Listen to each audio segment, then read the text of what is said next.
Cualquiera que está metido en la terapia es el pan de cada día, cualquiera que esté metido en religión es cosa del pan de cada día. Me refiero a la idea de purificarse, la idea de mirar aquello que a uno le sobra, eso lo que uno siente, que en realidad no es uno mismo, es las cosas que a uno se le han pegado. Mirar el mal para después ir curándolo. En la terminología hindú lo que se purifica es el karma. En la terminología cristiana lo que se purifica es el pecado. Pero es la misma cosa, es el peso del pasado, ¿no? El karma es las cosas que hemos hecho mal en el pasado que siguen pesándonos hoy. Tiene mucho que ver la purificación con el perdón. El perdón que uno mismo pueda darse para estar en paz con uno mismo, la aceptación, que eso ya se habló, el perdón colectivo, el perdón del otro, o el otro que uno imagina, y el perdón divino. En un momento de la vida tiene que perdonar a los padres, tiene que entenderlos, y entender lo que pasó fue la única manera que podía ser. Estamos en un mundo causal y que todo tiene, estas cadenas de causa-efecto son tales que no puede uno desperdiciar el resto de las energías de la vida, estar siempre reclamando de lo que le pasó en los primeros años.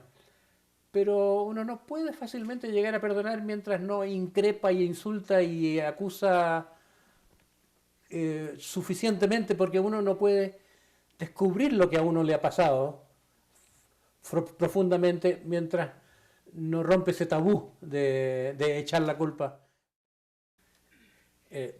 Cuando Dante escribió el Purgatorio en la Divina Comedia, no sé cuántos de ustedes hayan leído el Purgatorio, muy poca gente lee el Purgatorio. El infierno se lee más, porque es más entretenido el infierno, claro.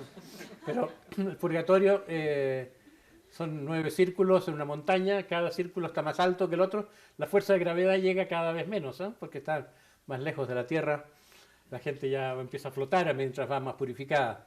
Y se van recorriendo, empezando por el orgullo, los distintos pecados, son 9 purgatorios, los 7 pecados clásicos más otros 2, que siempre agrega Dante, 9 infiernos, 9 purgatorios, 9 cielos, y cada círculo del purgatorio que entra son 3 peldaños que debe ascender. Un peldaño negro, que corresponde al reconocimiento de los pecados. Y luego uno rojo, que es la contrición, el arrepentimiento.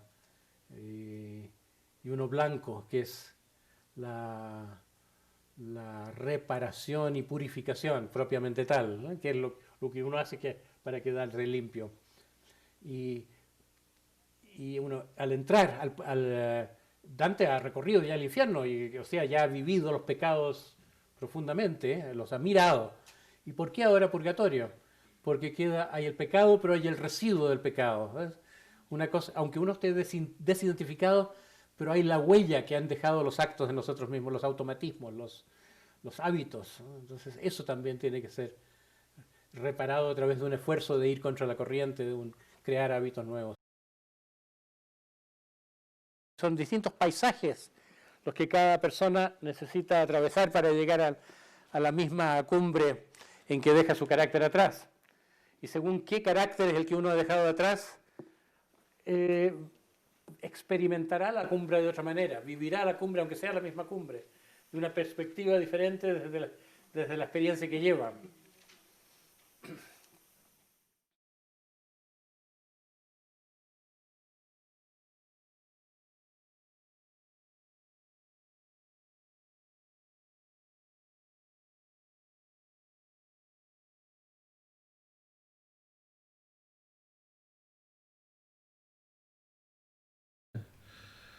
I understand the spiritual path as one that comes from the common world to heaven.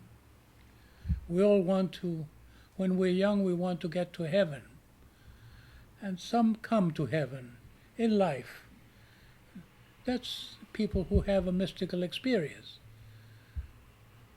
In my own path, I have had that fortune.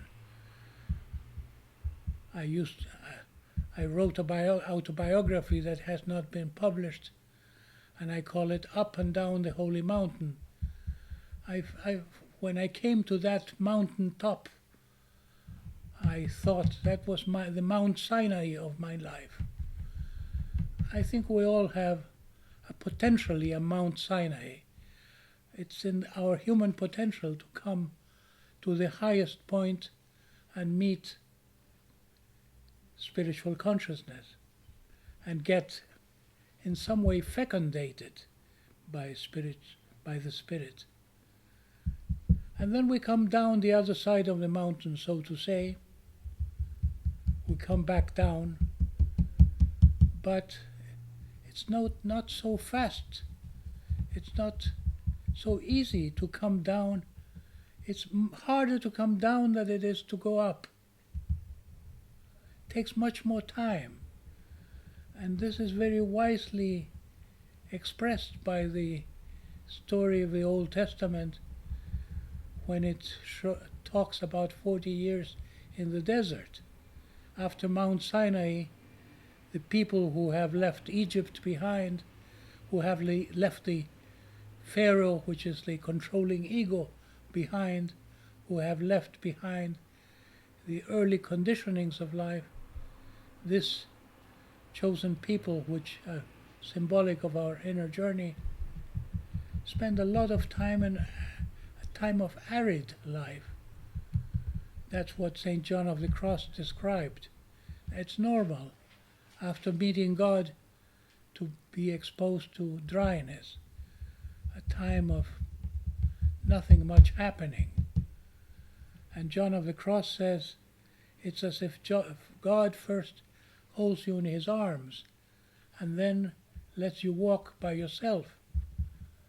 And then you feel deprived, but it's part of your training to not be on the hands of in the embrace of God.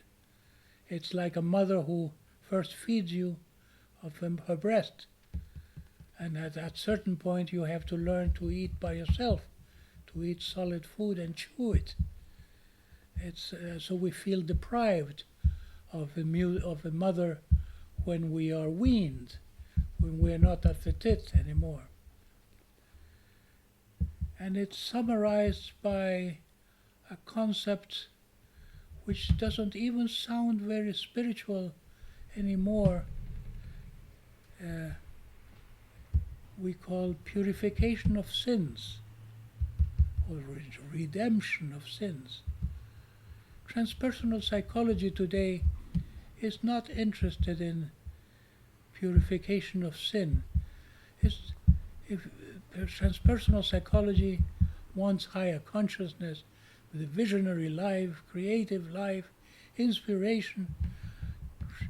Transpersonal psychology wants to understand ecstasy, understand transpersonal states, and not very interested in becoming a good person. But maybe most psychologists who are interested in heavenly things and not interested in being good persons never come to heaven, because to get to heaven you need to become a good person first. We have a theoretical notion that the ego disappears when a person is enlightened. I am not completely sure about that. There is a part of a person that goes beyond the ego. Spirit is beyond ego, no doubt. But while the body lives, I think the ego also lives its own independent life. It is as if our ego helps us live among other egos. It has a function like the healthy skin. We can't live without a skin. And so there is a kind of myth about spiritual life that higher beings don't show an ego. I have the suspicion that higher beings have an ego that is even more visible than the usual. Because they are free from it, they can let it be without trying to temper it, without trying to be virtuous. Many people don't go our way. people who are here are familiar with a particular perspective, one work proposition, which is fight against your ego and then you will come to heaven. You will be rewarded from spiritual awakening by fighting against your ego. And I think that is valid. It's a great way, but it's not the only way it happens. And some saints have been struck by lightning, so to say. They have been opened by a divine influence and had the mystical experience as a gift, as a grace. And then the change of the ego comes later as a result of having seen something beyond the ego, having experienced non ego for even a few minutes, perhaps looked at from the outside. So we should bear in mind that our way is not the only way.